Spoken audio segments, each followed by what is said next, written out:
Il y a en nous une voix silencieuse, souvent imperceptible, qui nous pousse à croire que tout repose sur nos épaules. Nous planifions, nous contrôlons, nous calculons, croyant pouvoir façonner chaque détail de notre avenir. Pourtant, cette illusion du contrôle est l'une des plus grandes sources de souffrance. Elle nous éloigne de la réalité de l'impermanence, ce principe fondamental du bouddhisme qui nous enseigne que rien ne dure, rien n'est fixe. Croire que tout dépend de nous, c'est refuser d'accepter le flux naturel de la vie. C'est résister à ce qui est, s'opposer au courant, et générer ainsi un karma de tension, d'angoisse, de peur. Nous devenons esclaves de nos attentes, et chaque imprévu est vécu comme une blessure, une défaite. Le Bouddha a enseigné que le lâcher-prise n'est pas de la passivité, mais une sagesse profonde. Lâcher le besoin de tout contrôler, c'est s'aligner avec la réalité telle qu'elle est. C'est agir avec justesse sans s'attacher aux fruits de nos actions. C'est semer avec amour, sans exiger de récolte immédiate. En cultivant cette attitude intérieure, nous transformons notre karma. Nous devenons plus paisibles, plus ouverts, plus libres. Le contrôle enferme, le lâcher-prise libère, et c'est dans cette liberté que naît la véritable paix intérieure. Dans notre quête de réussite, de reconnaissance ou de bonheur, nous posons souvent des conditions à notre paix. Je serai heureux quand j'aurai ceci. Je me sentirai accompli si cela arrive. Ces phrases deviennent des prisons invisibles qui nous empêchent de goûter l'instant présent. L'attachement au résultat est une source profonde de karma souffrant, car la vie ne suit pas toujours le chemin que nous avons tracé. Lorsque nous dépendons du résultat pour nous sentir bien, chaque échec devient une chute douloureuse, chaque retard un fardeau. Nous conditionnons notre joie à ce qui, par nature, échappe à notre volonté. Le Dharma nous enseigne à agir avec intention pure, sans attendre un retour spécifique. Agir pour le bien, pour la vérité et pour la compassion, non pour obtenir quelque chose, mais parce que c'est juste. Cette transformation du regard change tout. L'action devient une offrande, et non une transaction. Se détacher du fruit ne signifie pas devenir indifférent, mais revenir à l'essentiel, l'état d'esprit avec lequel nous semons. Le karma se construit dans l'intention, pas dans le résultat.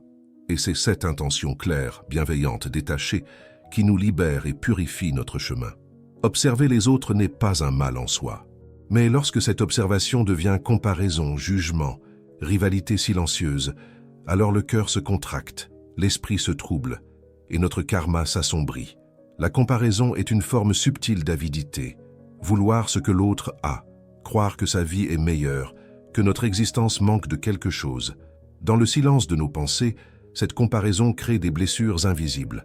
Elle engendre l'envie, l'insécurité, parfois même le mépris de soi. Nous cessons de voir notre propre chemin, fascinés par celui des autres, et ainsi nous nous éloignons de notre propre vérité. Le bouddhisme nous rappelle que chaque être suit une voie unique. Aucun lotus ne fleurit de la même manière. Comparer, c'est nier notre propre beauté, notre propre rythme. C'est oublier que la vie n'est pas une course, mais un éveil. Lorsque nous cessons de nous comparer, nous redécouvrons la paix. Nous cultivons un karma de contentement, de reconnaissance, d'authenticité. Car en réalité, le seul vrai repère, c'est notre cœur, et c'est en lui que réside la plus grande richesse. L'esprit aime trancher, classer, condamner. C'est plus simple, plus rassurant. Mais ce besoin de juger, de mettre des étiquettes sur les gens et les situations, nous éloigne de la réalité. Car la vie est nuancée, complexe, impermanente. Rien n'est totalement bon, ni totalement mauvais. Tout est mouvement, mélange, potentiel de transformation. Quand nous jugeons hâtivement, nous fermons des portes. Nous limitons les autres à une image figée. Et surtout, nous limitons notre propre capacité à comprendre, à aimer, à évoluer. Chaque jugement génère un karma d'ignorance, de fermeture, de dureté. Le Bouddha nous invite à développer la vue juste, cette vision claire qui voit au-delà des apparences, plutôt que de juger, observer, plutôt que de condamner, comprendre. C'est en adoptant cette posture intérieure que nous cultivons la sagesse. Remplacer le jugement par la compassion, c'est purifier notre esprit. C'est créer autour de nous un espace où la bienveillance peut fleurir. Et ce simple changement d'attitude peut transformer profondément notre karma et notre relation au monde. Nous nous réveillons, nous mangeons, nous travaillons, nous dormons, et souvent, nous oublions. Oublions que chaque respiration est un miracle, que chaque geste simple contient en lui un trésor. que vivre est déjà un don immense. L'oubli de la gratitude est l'un des poisons subtils de l'esprit. Lorsque la gratitude disparaît, la plainte prend sa place. L'esprit devient critique, insatisfait, avide. Et sans le savoir, nous nourrissons un karma d'ingratitude qui assombrit notre regard et assèche notre cœur. La gratitude est une pratique spirituelle puissante. Elle nous ramène à l'instant, nous ouvre à la beauté cachée dans le banal. Elle transforme ce que nous avons en assez. Elle dissout l'envie, l'arrogance, l'oubli. Pratiquer la gratitude, c'est semer un karma lumineux. C'est arroser les graines de joie déjà présentes. C'est reconnaître que la vie, même imparfaite, est un terrain fertile pour grandir. Et chaque merci, murmuré avec sincérité, devient une offrande silencieuse à l'univers. La nature de l'esprit est subtile. Il ne se trouble pas brusquement, mais s'égare en silence. Les erreurs mentales qui détruisent notre karma ne s'imposent jamais comme des tempêtes fracassantes. Elles s'infiltrent dans nos pensées comme des gouttes de pluie sur une pierre tiède, à peine visibles, à peine sensibles, mais présentes. Ce sont des habitudes mentales discrètes, un soupçon de jugement, une attente mal placée, un oubli de gratitude, qui au fil du temps deviennent des réflexes enracinés. Au début, on se dit que ce n'est rien. Une pensée négative, après tout, n'est qu'une pensée. Un petit agacement passager, une jalousie vite oubliée, une critique silencieuse qu'on garde pour soi, rien de grave, pense-t-on. Pourtant, c'est cette accumulation de gestes invisibles, ces impulsions non observées, qui modèlent l'énergie que nous émettons au monde. Et ce que nous émettons, nous le recevons. C'est là que le karma commence à se tordre. C'est pourquoi le Bouddha insistait tant sur la pleine conscience. Non pas une surveillance rigide de soi, mais une attention bienveillante posée sur chaque pensée comme on poserait une main sur l'épaule d'un ami. Car chaque pensée est une graine. Et si nous ne faisons pas attention aux graines que nous plantons, la récolte pourra un jour nous surprendre, douloureusement. Ce qui paraît anodin aujourd'hui peut être l'origine de grandes souffrances demain. Dans l'enseignement du Bouddha, le karma ne se résume pas à ce que nous faisons, mais surtout à pourquoi nous le faisons. L'intention est le cœur invisible de chaque action. Deux gestes peuvent paraître identiques de l'extérieur. Donner de l'argent, sourire à quelqu'un, rester en silence, mais porter des charges karmiques très différentes selon la motivation intérieure qui les soutient. Le monde ne voit pas toujours cette nuance, mais l'univers, lui, ne se trompe jamais sur l'énergie que nous émettons. Si je donne pour être admiré, si j'aide par peur d'être rejeté, si je parle avec gentillesse pour manipuler, alors, même si l'action semble belle, son empreinte karmique est trouble. L'intention juste, en revanche, même portée par un petit geste, purifie l'acte et l'ancre dans la lumière. C'est pour cela que le chemin bouddhiste commence par l'observation de l'esprit, car c'est dans le silence de notre mental que se joue la vraie réalité de nos actes. Pratiquer avec conscience, c'est revenir encore et encore à cette question intérieure. Pourquoi suis-je en train de faire cela? Non pas pour se juger, mais pour éclairer le chemin. Lorsque l'intention est sincère, bienveillante, non égoïste, le karma devient un terrain de libération. Et c'est là que la pratique prend tout son sens. Transformer l'intérieur pour que l'extérieur en soit le reflet. Agir depuis un cœur pur, et non depuis un besoin de combler un vide. Nos pensées ne sont pas inoffensives. Chaque pensée est une vibration, une couleur, une forme énergétique qui laisse une empreinte. Lorsque l'on pense sans conscience, on crée sans le savoir. Un esprit traversé de colère, de jugement, de peur, construit un univers à son image, tendu, hostile, instable. Inversement, un esprit apaisé tourné vers la paix voit la beauté même dans l'épreuve. C'est ainsi que la pensée devient la matière première de notre réalité. Nous avons tendance à croire que la réalité est objective, figée. Mais en vérité, ce que nous vivons dépend largement de l'interprétation que nous en faisons. Deux personnes peuvent vivre la même situation et en tirer des expériences totalement opposées. Ce n'est pas l'événement qui change, mais l'esprit qui le perçoit. Le karma se nourrit de cette dynamique. Il se crée à travers notre manière de penser jour après jour, minute après minute. Transformer ses pensées, c'est transformer sa vie. Mais cela demande un travail patient, aimant, non violent. Observer sans juger, rediriger sans forcer, accueillir sans fuir. La méditation est l'un des outils les plus puissants pour cela. Elle nous apprend à voir le flot des pensées sans s'y noyer. Et plus nous prenons conscience de ce que nous pensons, plus nous devenons les architectes conscients de notre karma. C'est une révolution intérieure douce, mais radicale. Le Bouddha a dit « La souffrance existe. Elle a une origine. Elle peut cesser. Il y a un chemin qui mène à sa cessation. Cette vérité noble commence par une reconnaissance essentielle. La racine de la souffrance n'est pas à l'extérieur, mais dans notre esprit. Ce n'est pas l'échec, la perte ou la trahison qui nous brise, mais notre attachement à ce que nous espérions. Ce n'est pas le monde qui est cruel, mais notre résistance intérieure à ce qu'il est. Lorsque nous refusons ce qui est, nous entrons en guerre contre la réalité. Et cette guerre se déroule dans notre mental, nourrie par nos attentes, nos illusions, nos peurs. L'ego veut que les choses soient d'une certaine manière. Mais la vie suit sa propre loi, celle de l'impermanence, du changement, du mouvement perpétuel. Plus nous nous accrochons, plus nous souffrons. Et chaque résistance non reconnue engendre un karma de douleur. Mais il existe une sortie. Ce n'est pas la fuite ni la résignation, mais la compréhension profonde.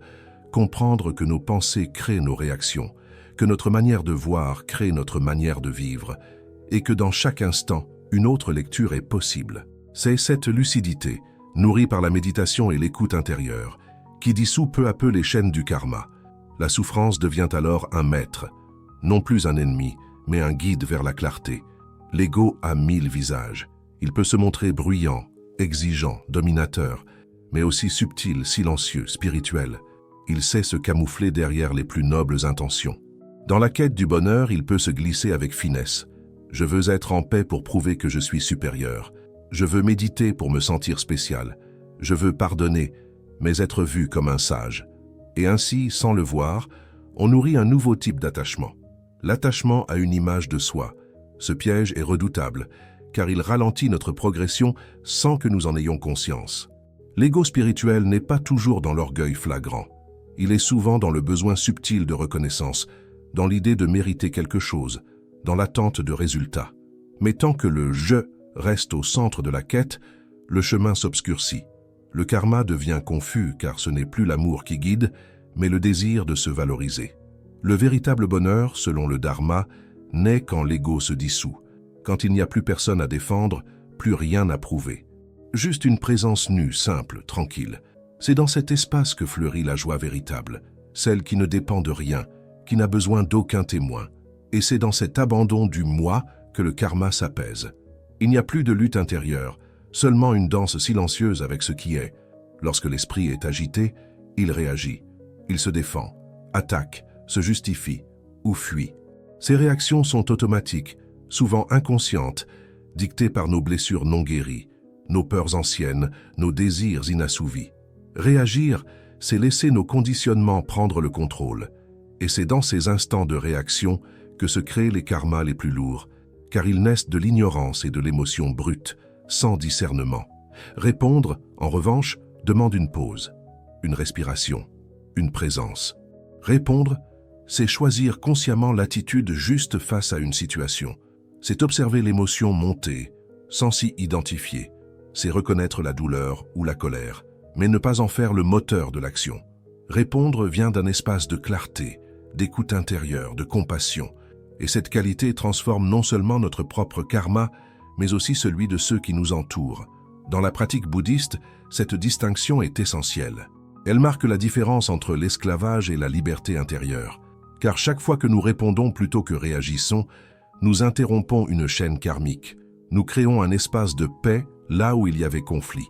Et ce simple choix, répété dans le quotidien, devient un acte de libération puissant. C'est ainsi que la conscience se construit, goutte après goutte, instant après instant. Les mots ne sont pas de simples sons, ils portent une énergie. Ils peuvent élever ou blesser, unir ou séparer, apaiser ou enflammer. Une parole dite dans la colère peut laisser une trace profonde dans le cœur d'un autre. Un mot de soutien, au contraire, peut guérir une douleur ancienne. Ainsi, chaque phrase que nous prononçons devient une graine que nous semons dans le champ invisible de la réalité. Le Bouddha enseignait le parler juste, non comme une règle morale, mais comme une voie de clarté. Le langage est une prolongation de l'esprit. Si l'esprit est agité, nos mots seront tranchants. Si l'esprit est paisible, nos mots seront lumineux. Il ne s'agit pas de parler peu ou de tout censurer, mais de parler avec conscience, de s'interroger. Ce que je vais dire, est-il vrai? Est-il utile? Est-il empreint de bienveillance? Quand nous choisissons nos mots avec amour, même le silence devient un message. Et inversement, des mots vides, dits sans présence, peuvent créer du vide dans l'autre. En devenant attentifs à notre parole, nous devenons co-créateurs d'un monde plus doux. C'est un pouvoir sacré que nous portons en nous, celui de guérir par la voix, de pacifier par le verbe. Et ce pouvoir, utilisé avec sagesse, transforme notre karma de manière profonde et durable. Un esprit distrait est un esprit vulnérable. Lorsque notre attention se disperse, nous devenons moins présents à nos pensées, à nos paroles, à nos actions. Et dans cette absence, nous glissons facilement dans des schémas automatiques, souvent nourris par l'ego, la peur ou l'avidité. C'est ainsi que, sans le vouloir, nous créons du karma négatif, par oubli, par négligence, par inattention à ce que nous semons dans l'instant. La distraction n'est pas seulement une question de concentration, c'est une question de présence à la vie. Lorsque nous ne sommes pas pleinement là, nous ne voyons pas la souffrance que nous causons, ni les beautés que nous manquons. Nous passons à côté de notre propre sagesse, de nos élans de cœur, de nos intuitions les plus pures. L'esprit distrait vit en surface, loin de la profondeur tranquille de l'instant présent. Cultiver l'attention, c'est comme affûter une lame. Plus notre conscience devient aiguisée, plus nous pouvons voir avec clarté les causes de notre souffrance et les éviter. La pleine conscience est la lampe qui éclaire le chemin du karma. Elle nous empêche de répéter les erreurs d'hier. Elle nous ancre dans le choix juste. Et ce choix, répété chaque jour, redessine peu à peu notre destin, comme on redessine un sentier dans une forêt oubliée. Le regret est une douleur silencieuse. Il habite souvent les non-dits, les gestes qu'on aurait voulu poser, les mots qu'on n'a pas su offrir. Il s'installe dans le cœur comme une ombre douce mais persistante. Et plus on l'ignore, plus il s'ancre. Le regret crée un karma tourné vers le passé, un attachement à ce qui ne peut plus être changé. Et tant que nous restons prisonniers de cette nostalgie douloureuse, nous empêchons l'énergie de la vie de circuler librement. Mais le regret n'est pas forcément une malédiction. Il peut devenir un miroir. Il nous montre ce qui compte vraiment pour nous, ce que notre cœur n'a pas oublié. Il peut devenir un appel à la transformation, à la réconciliation, au pardon. Le Bouddha n'a jamais condamné l'erreur. Il a enseigné comment la comprendre, la transcender, la purifier par la conscience. Car le passé n'est jamais figé. Il vit dans notre manière d'agir ici et maintenant. Libérer le regret, ce n'est pas oublier. C'est offrir à ce qui fut un espace d'accueil, de paix, de compréhension. C'est dire « j'ai fait de mon mieux avec la conscience que j'avais ». Et dès cet instant, le karma commence à se transformer. Ce que nous n'avons pas su faire hier, nous pouvons l'apprendre aujourd'hui. Le pouvoir du présent est immense. Il est le seul lieu où l'on peut réécrire son destin avec douceur et lucidité. Ce que nous pensons chaque jour devient une trame invisible qui façonne notre vie. Une pensée répétée 1000 fois devient une croyance. Une croyance répétée devient un comportement. Un comportement répété devient un caractère. Et le caractère, à son tour, devient un destin. Ainsi, nos habitudes mentales ne sont jamais neutres. Elles sculptent notre manière d'aimer, de souffrir, de réagir, de créer. Elles sont les architectes silencieuses de notre karma. Il est facile de se dire « je suis comme ça, c'est ma nature ». Mais en vérité, nous sommes des êtres malléables. Le Bouddha nous enseigne que tout est impermanent, y compris notre esprit. Ce que nous sommes aujourd'hui est le fruit de ce que nous avons pensé, nourri et cru hier.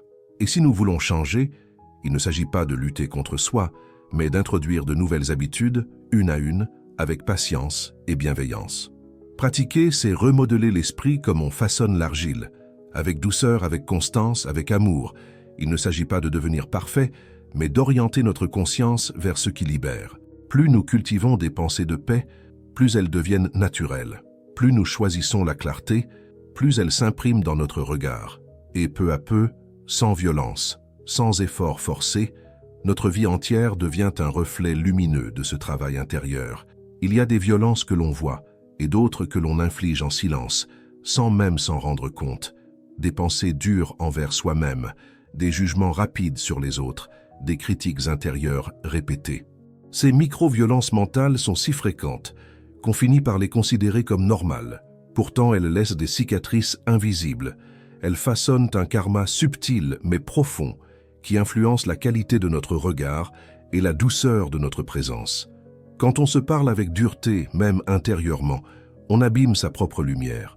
On crée un terrain fertile pour la honte, le doute, la dévalorisation. Et lorsqu'on pense sans amour des personnes autour de nous, même en silence, on envoie dans le monde une énergie de séparation. Ces micro-pensées, ces élans de négativité anodins, s'accumulent comme de fines poussières, et peu à peu, elles obscurcissent notre conscience. La pratique bouddhiste invite à observer ces mouvements mentaux avec tendresse, sans se juger. Il ne s'agit pas de devenir parfait, mais de devenir attentif. En transformant ces réflexes en gestes de douceur, une pensée bienveillante, un pardon intérieur, un silence respectueux, on commence à purifier notre karma. Chaque pensée est une pierre posée sur le chemin. Alors posons-les avec soin, avec amour, avec la volonté de bâtir un espace de paix durable. La plupart du temps, nous pensons que seuls les grands choix comptent, changer de travail, partir ou rester, dire oui ou non à un projet de vie. Mais en réalité, ce sont les petits choix répétés chaque jour qui construisent notre destinée. Choisir de respirer profondément avant de parler. Choisir de répondre avec calme plutôt que de réagir. Choisir de regarder quelqu'un avec humanité au lieu de l'ignorer. Ce sont là des gestes infimes qui modèlent notre karma. Chaque moment est une bifurcation. Soit nous allons vers plus de conscience, soit nous nous laissons porter par l'inertie de l'ignorance. L'attention est ce qui nous rend libres. Sans elle, nous vivons en mode automatique, dominés par les habitudes et les peurs anciennes. Mais avec elle, nous redevenons auteurs de notre chemin, capables de semer des graines de clarté dans les interstices les plus simples du quotidien. Développer l'attention, c'est aussi honorer la vie. C'est reconnaître que chaque geste a du sens, que rien n'est trop petit pour être empreint de conscience. Le karma n'attend pas les grandes décisions. Il se tisse dans l'ordinaire. En offrant à chaque choix la présence qu'il mérite, nous créons un chemin de transformation douce mais puissante. Et c'est ainsi, dans la simplicité du présent, que se joue notre véritable libération.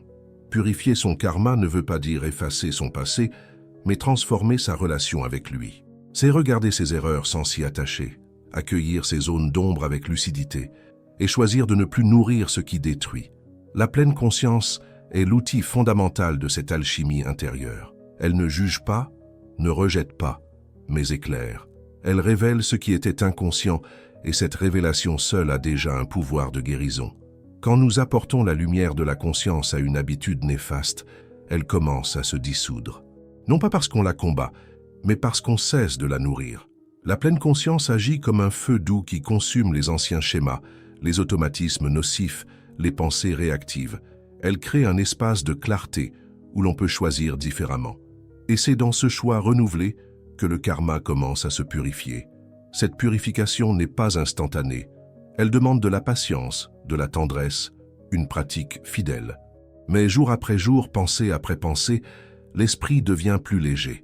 Le passé cesse d'être une prison et devient un terrain de sagesse. La pleine conscience ne change pas ce que nous avons vécu, mais elle transforme profondément la façon dont cela continue à nous influencer. Elle est l'art de libérer le présent du poids de l'inconscient. Tant que nous ne nous sommes pas pardonnés, nous restons enfermés dans un cycle intérieur de rejet, de honte et de répétition. Le non-pardon est un poids invisible que l'âme porte sans relâche. Il colore nos choix, freine notre élan de vie, sabote notre propre paix. Pourtant, nous croyons souvent que se pardonner serait une faiblesse, une forme de laxisme. Mais en réalité, c'est un acte de courage spirituel profond. Le pardon de soi ne signifie pas oublier ou minimiser ses erreurs. Il s'agit de les regarder en face, avec honnêteté, puis de choisir de ne plus s'y attacher. C'est reconnaître que l'on a fait du mieux que l'on pouvait avec le niveau de conscience du moment. Et que maintenant, avec plus de lumière, on peut agir autrement. Ce processus n'est pas mental, il est profondément émotionnel et spirituel. Il demande de l'amour, de la patience et une profonde humilité. Dans le bouddhisme, l'acceptation de l'imperfection humaine est au cœur du chemin. Nous sommes des êtres en apprentissage. Le karma n'est pas une punition, mais une leçon. Et le pardon est cette clé invisible qui ouvre la porte de la transformation. Lorsqu'on se pardonne sincèrement, on libère non seulement son propre cœur, mais aussi les autres. Car ce que l'on s'autorise à soi, on peut enfin l'offrir aux autres. Un esprit clair ne signifie pas un esprit vide. C'est un esprit traversé par la lumière de la sagesse, libéré des brumes du jugement, du chaos émotionnel, des pensées automatiques. C'est un esprit qui voit avec justesse, qui comprend sans condamner, qui accueille sans s'attacher.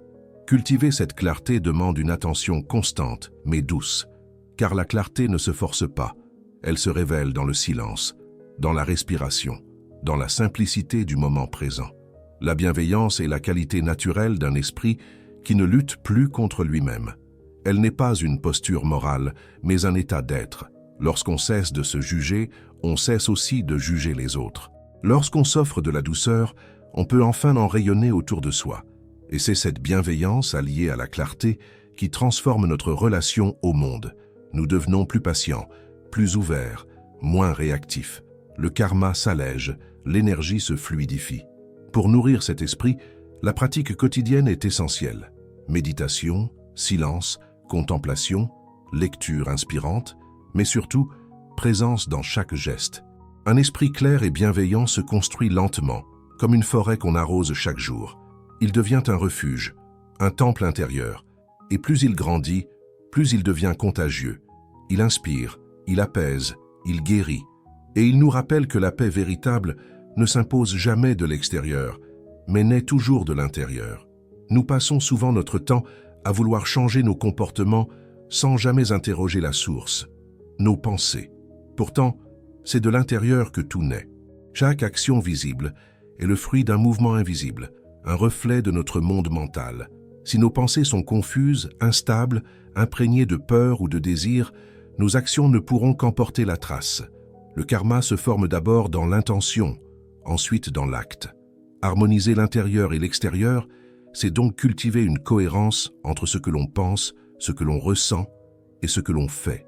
C'est faire de chaque geste un prolongement de notre sagesse intérieure. Cela ne signifie pas être parfait mais aligné. Cela demande de ralentir, d'écouter, d'ajuster, de ne pas agir sous l'impulsion d'une pensée passagère, mais depuis un espace de conscience ancré dans la bienveillance. Quand notre action est le miroir d'un esprit paisible, elle devient source de paix pour les autres. Nos relations s'adoucissent, notre environnement se transforme sans effort.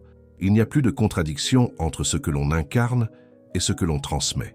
Et c'est cette intégrité silencieuse qui purifie le karma à la racine, en nous ramenant à une manière de vivre pleine, authentique et profondément transformatrice.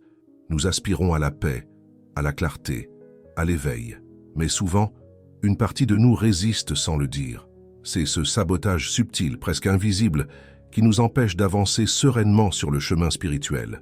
On remet à plus tard la méditation, on doute de soi, on se critique après chaque écart. Ce sont des pensées comme « je n'y arriverai jamais »,« je ne suis pas assez », qui nourrissent un karma de stagnation et de souffrance intérieure. L'auto-sabotage est un mécanisme de protection maladroit. Il veut nous éviter la déception, l'échec ou le regard des autres, mais il finit par étouffer notre lumière. Le Bouddha n'a jamais demandé la perfection, il a simplement montré une direction, celle de la lucidité et de la compassion. Se libérer de ces sabotages, c'est donc revenir à une confiance douce, celle qui accepte les chutes, qui voit la beauté du progrès lent et qui sait que chaque pas sincère est déjà une victoire. Cela demande de la patience envers soi, mais aussi une clarté rigoureuse. Observer quand on s'auto-sabote sans se blâmer et ramener doucement l'attention sur ce qui élève. C'est un travail d'amour envers soi, une forme de discipline douce mais profonde. Car plus on avance avec bienveillance, plus le sabotage perd de sa force, et l'esprit retrouve sa liberté naturelle, sa capacité à s'ouvrir à l'infini. Méditer, ce n'est pas fuir le monde, c'est y entrer plus profondément, avec les yeux ouverts.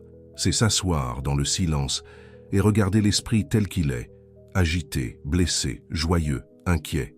Et petit à petit, à force d'attention, de douceur, de présence, l'agitation se calme. L'esprit devient clair comme une eau paisible. Et dans cette clarté, les anciennes blessures remontent, mais au lieu de nous diriger, elles se libèrent.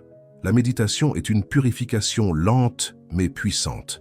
Elle ne transforme pas seulement nos états mentaux sur le moment, elle transforme notre karma, car elle nous apprend à ne plus réagir, à ne plus nourrir les impulsions qui créent la souffrance. Elle nous enseigne la patience, la stabilité, l'amour inconditionnel. Et ces qualités, une fois intégrées, changent notre manière de vivre, d'aimer et de choisir. Ce n'est pas une pratique spectaculaire, mais c'est une révolution douce. Chaque session est un acte de guérison, un moment où l'on choisit de ne plus nourrir ce qui nous détruit, où l'on revient à l'essentiel, l'espace intérieur où tout peut être vu, aimé, relâché. Et plus nous pratiquons, plus notre karma devient léger. Non pas parce qu'on oublie le passé, mais parce qu'on cesse de le répéter. Il n'est pas nécessaire de faire de grandes choses pour générer un karma lumineux. Il suffit d'être là, pleinement, sincèrement, offrir un sourire vrai, écouter sans interrompre, agir sans attente. Chaque fois que nous sommes présents, nous envoyons dans le monde une vibration d'unité. Et cette vibration, même invisible, transforme ce qui l'entoure. La présence est un acte d'amour silencieux. L'amour véritable n'est pas toujours démonstratif. Il est discret, profond, patient. Il se manifeste dans l'attention portée aux petits détails, dans la manière dont on traite ceux que l'on croise, dans le soin que l'on met à ne pas nuire. Ce sont ces gestes quotidiens, souvent invisibles, qui créent un karma doux, porteur d'harmonie. Le monde change non par des discours, mais par la qualité d'être que chacun dégage. Cultiver cette énergie demande de la vigilance, mais surtout un cœur ouvert. Plus on se relie à la vie avec amour, plus l'amour nous revient. Non comme une récompense, mais comme un reflet naturel. Le karma n'est pas une punition ou une récompense, c'est un écho. Et lorsque l'on vibre d'amour, l'univers, doucement, se met à vibrer à l'unisson. Peu importe le passé, peu importe les erreurs, les regrets, les douleurs anciennes. Ce qui compte, c'est ce que l'on choisit aujourd'hui. Chaque lever de soleil est une page blanche. Chaque souffle est une possibilité de recommencer. Le karma n'est pas figé. Il se réinvente à chaque instant où l'on choisit consciemment la paix, la vérité, la compassion. Rien n'est jamais définitivement perdu. La transformation ne demande pas des gestes héroïques. Elle demande une présence fidèle, un engagement discret, mais profond envers soi-même. C'est dans le quotidien que se joue la magie du changement, dans les pensées qu'on choisit de nourrir, dans les émotions qu'on accueille sans fuir, dans les silences qu'on honore. Chaque jour, tu peux écrire une nouvelle histoire, non pas en changeant le monde, mais en changeant ta façon de le regarder. Ton destin n'est pas entre les mains du hasard, il est entre les mains de ta conscience. Et la bonne nouvelle, c'est que tu la possèdes déjà. Elle est là, discrète mais vivante, prête à te guider. Chaque jour est un cadeau, une chance de semer un avenir plus libre, plus aimant, plus paisible. Le vrai pouvoir n'est pas dans ce que tu contrôles, mais dans la façon dont tu choisis de vivre ton présent. C'est ici que commence la vraie libération.